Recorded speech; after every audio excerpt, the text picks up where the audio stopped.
The title of the next presentation is Why We Don't Have to Be Lemmings. And I have a tail hanging off here. Just to remind you, we actually are, we did the Hindsight Awards yesterday, which are 10 years in hindsight, and I don't think I ever would have given a Hindsight Award for this particular event, but it is 10 years ago this year that Apple Computer, going from its greatest glory of the 1984 ad, went to its lowest point of the 1985 Lemmings ad. That's in part the reason I chose the title, or I recommended the title to Jean-Louis, Why We Don't Have to Be Lemmings. And I'm hoping that Jean-Louis is going to insert a spark of enthusiasm and interest about building products with his presentation. Jean-Louis Gasset.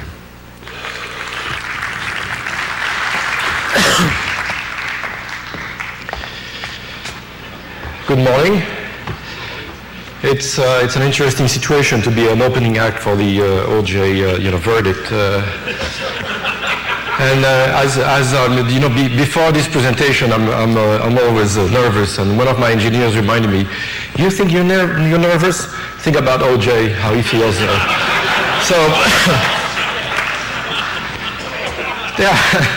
There are many ways to describe what we do. In a sense, some people will say, well, this is, as you'll see, this is what pink for some of the connoisseurs here, was trying to achieve. This is California. I'm not here, but at least we live in California. And we thought that one of the best way to describe your business is to make a license plate. So that's what we did.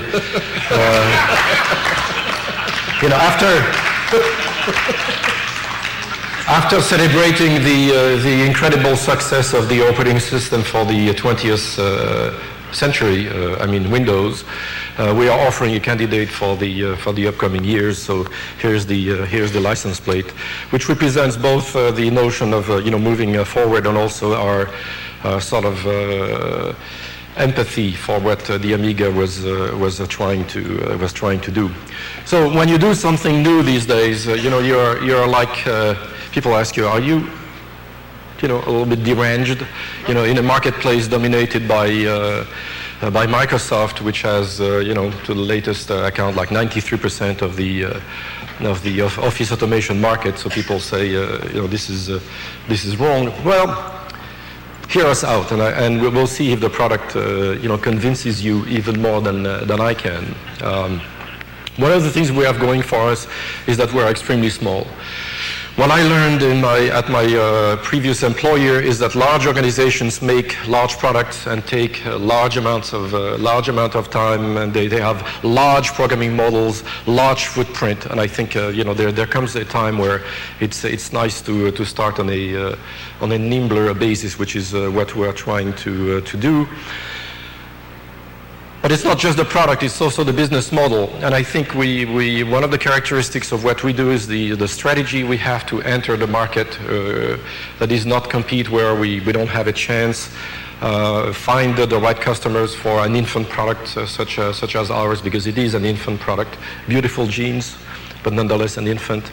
And also what we do for software developers.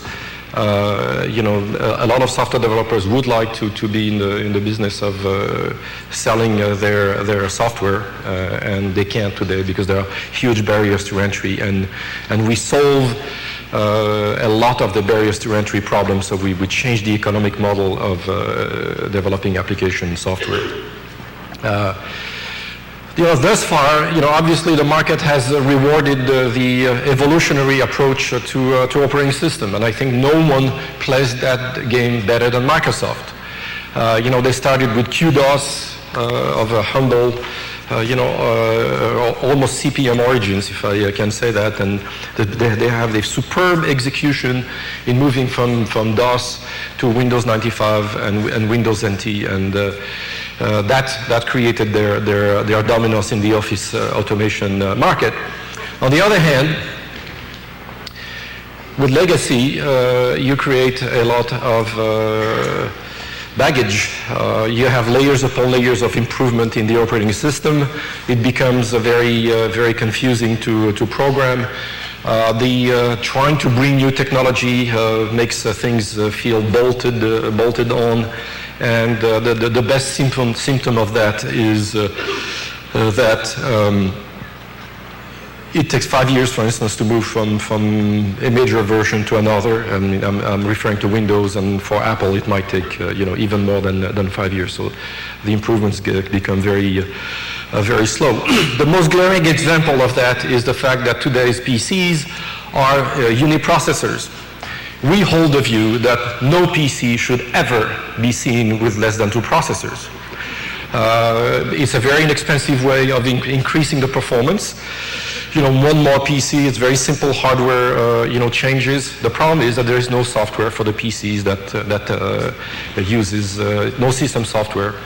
So you have a sort of chicken and egg, situation, and I think that's one of the things we bring to that is we break that deadlock.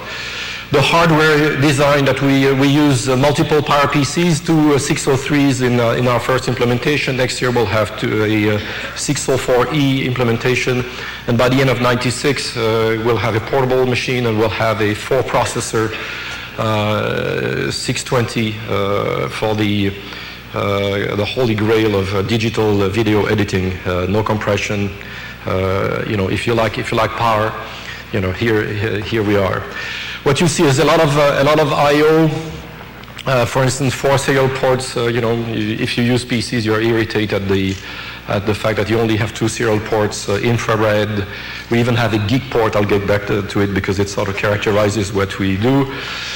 We used the PC clone organ bank to the highest possible extent. We're not going to get a medal from customers because we invent a keyboard, a mouse, or a monitor.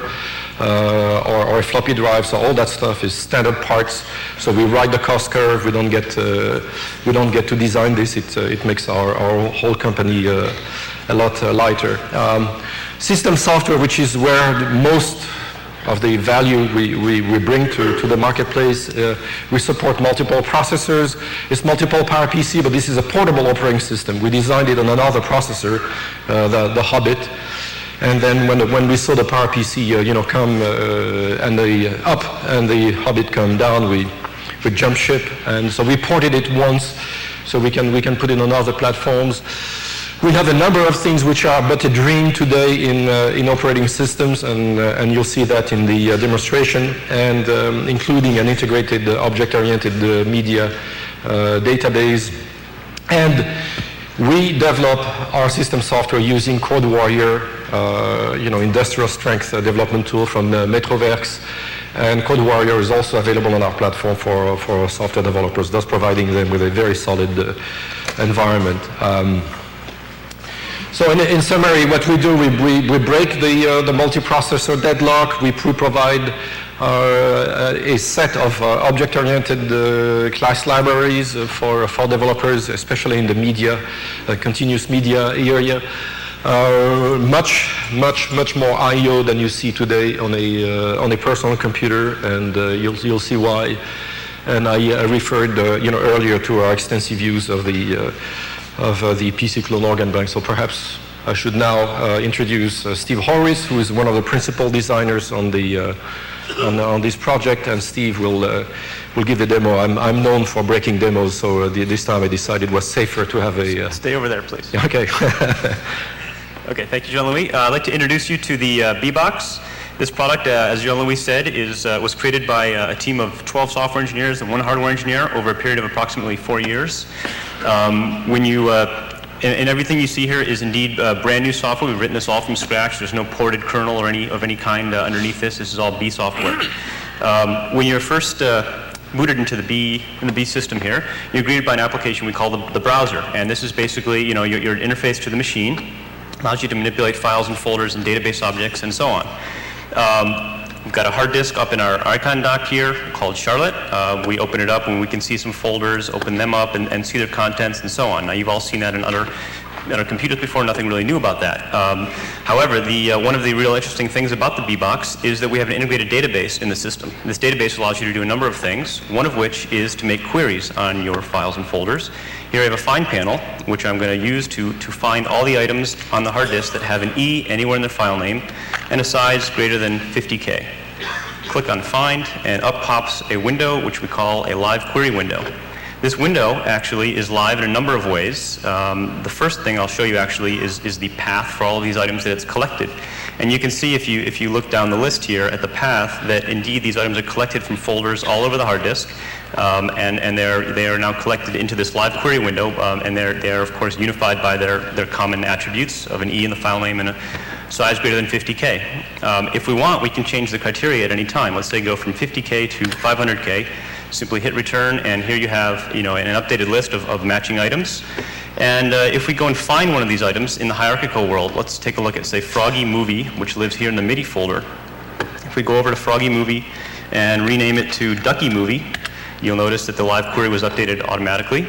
And if I go to the live query window and I make a change to the file name and enter, we'll notice, of course, that the hierarchical world was kept in sync as well. So everything is always kept in sync between the queries and the real hierarchical world. If I move the item to another directory, the path changes, move it back, and the path is updated again.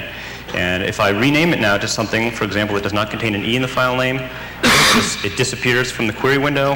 And if we take it back to its original name, there it goes right back into the query. Now, this is only one use of the database. The database is actually useful for storing a number of things, one of which is people. If I double-click on my people query here, you can see that we have a list of all the people in our database. And if I bring down the fields menu, you'll see that indeed people have a much richer field set than do files and folders. And you can customize your live query view any way you like. Let's just say display the people and the city that they live in.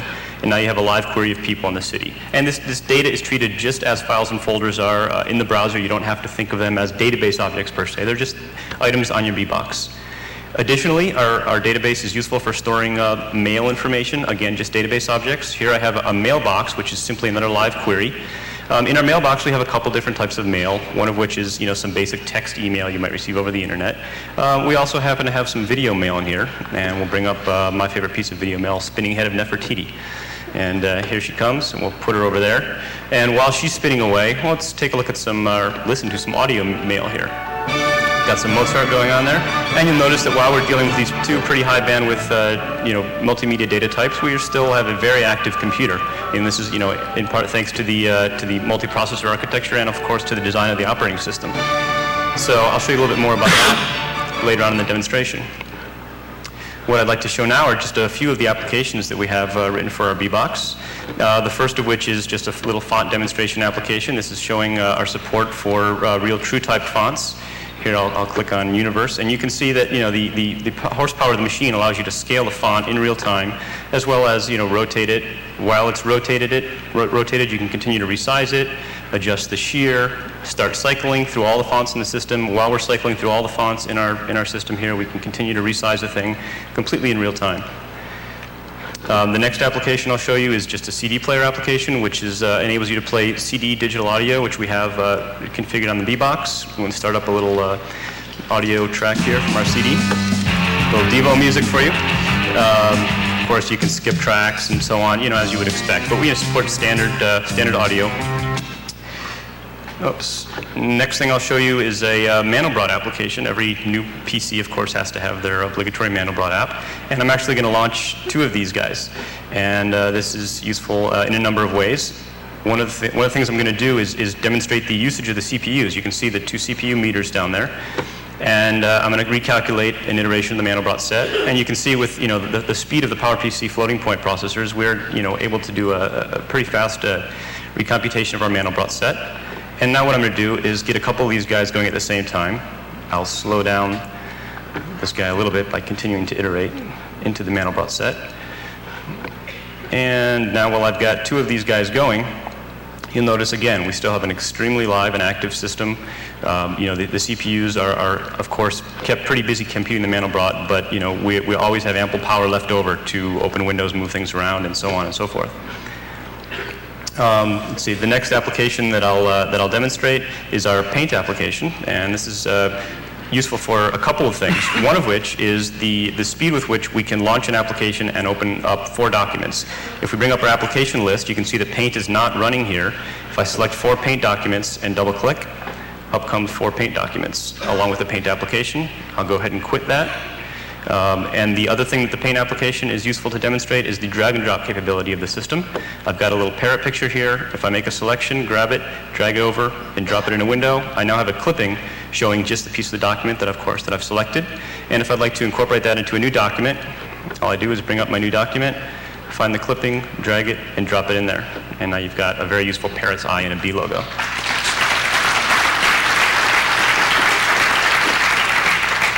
And of course, we supported the right mouse button clicks to remove things. Another application that we have to demonstrate is a web browser. Again, I think most people expect something like this on a modern computer. And here we have our web browser, and of course the B website, which is up today if you're interested in checking it out, www.b.com. We've got a hot list of a couple other places we'd like to visit. We can go see our friends at MetroWorks. And we don't really want to wait for the MetroWorks page to fully download, even though we have a pretty fast link. So we'll bring up another web browser, and we'll go over here to the NHL web page. Whoops. And while we're bringing up the NHL web page, well, how about a third one? And for this one, let's go visit Bill in the White House. Whoops. Okay, here we go. So now you can see we've got basically 3 web downloads going on here. We'll go over to Sony on this one. We've got the White House coming in on one. We're going to Sony twice. So basically, you can see that this machine is capable of doing quite a bit at one time. We're actually going to Sony in 2 instances here. And again, during the grand finale, I'll show a little bit more of the multitasking capability. Lastly, what I'll show is a MIDI application. The MIDI application is useful for demonstrating the multimedia capabilities of the system.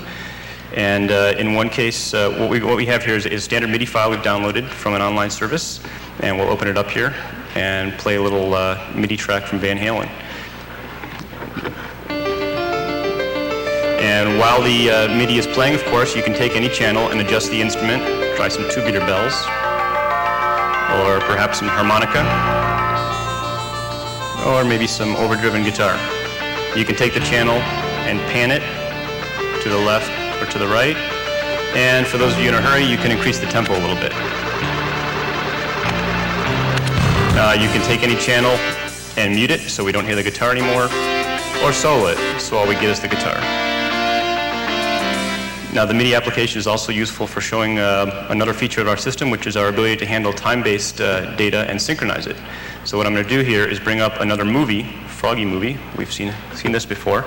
And we'll set the movie by itself. And we can also start the soundtrack playing by itself here. But if we like, we can synchronize the two. What I'm going to do is choose the end point as a synchronization point, grab the clock from one to the other, and now when I grab the movie, you'll notice that the audio is also moving. When I start the movie, the audio track will start, and they will now both end at the same point.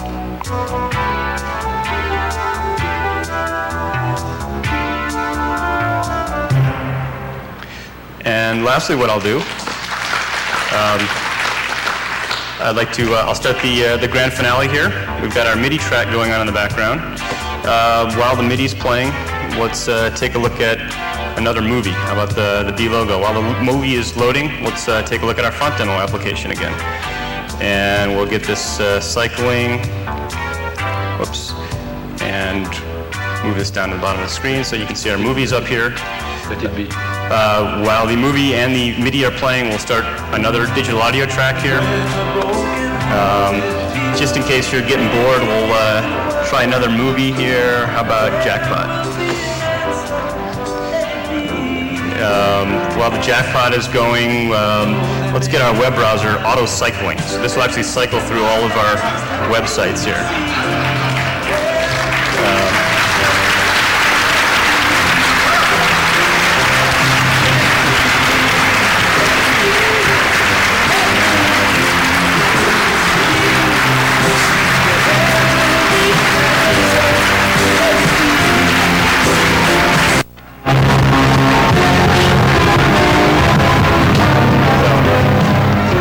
That's the B-Box. stop by later today at the demo booth if you'd like to see more. Well, At least I got some tricks left. well, thank you. Thank you. Of course, I have to, excuse me, your reception to our demo sort of troubles me a little bit.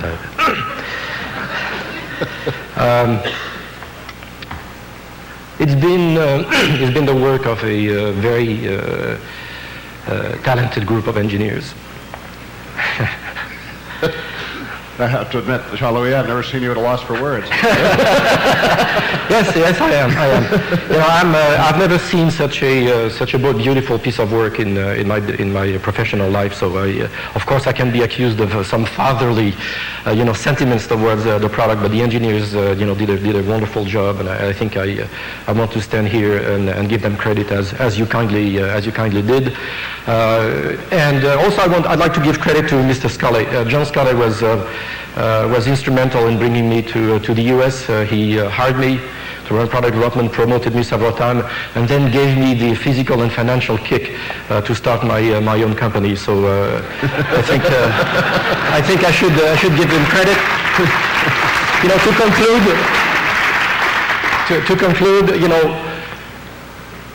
it's not enough to have an alternative operating system, but we have to have a strategy of entering the marketplace in places where it can be received. So obviously the heavy market with all the high throughput and the multi-threading and the object-oriented media database, I think is ideal for the heavy market. It is also, in my opinion, ideal for the technophile market because, if you have 2 or more PCs, come and see us because you have your standard bread and butter needs taken care of. But if you'd like to have a muscular PC, this is us. Obviously, we can see the Office market to Microsoft. We're nice guys. This is an infant product. You've seen that it has beautiful genes. We will, of course, actualize the potential of this infant product, working with software developers for whom we have a very interesting deal with Metroverse and copy protection in the machine and distributing software in the web so that we change the business model of application software in ways that are, in my opinion, unavoidable in the marketplace. Anyway, we start shipping, and also in terms of partnership, we license the product, the hardware and the software. It's a superset of the Sharp platform. So when the Mac OS will be made to work on the Sharp platform, it will fall naturally on a single version on one of the processors in our machines. $50 license, no BS. I don't know why I said that, but anyways. So if you want to think of us, look at some of the legacy system as corporate beer, less taste, more filling, and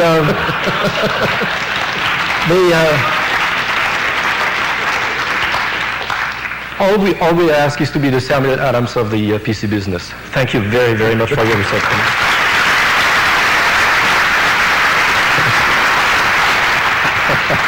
Thank you so much. Thank you. Before we go to our next speaker, I need to point out that in the 9-year history of Agenda, we've only gotten a standing ovation twice, and the other time we got it was for Bob Winter when he introduced his, what was it called, Multimedia Beethoven, or Mozart. Which one was it? Well, I'm showing my musical. I think it was Beethoven. And it's kind of appropriate that the B-Box is the second time we've gotten a standing ovation because it really is a musical machine at its heart, as well as all the other geeky, techie stuff.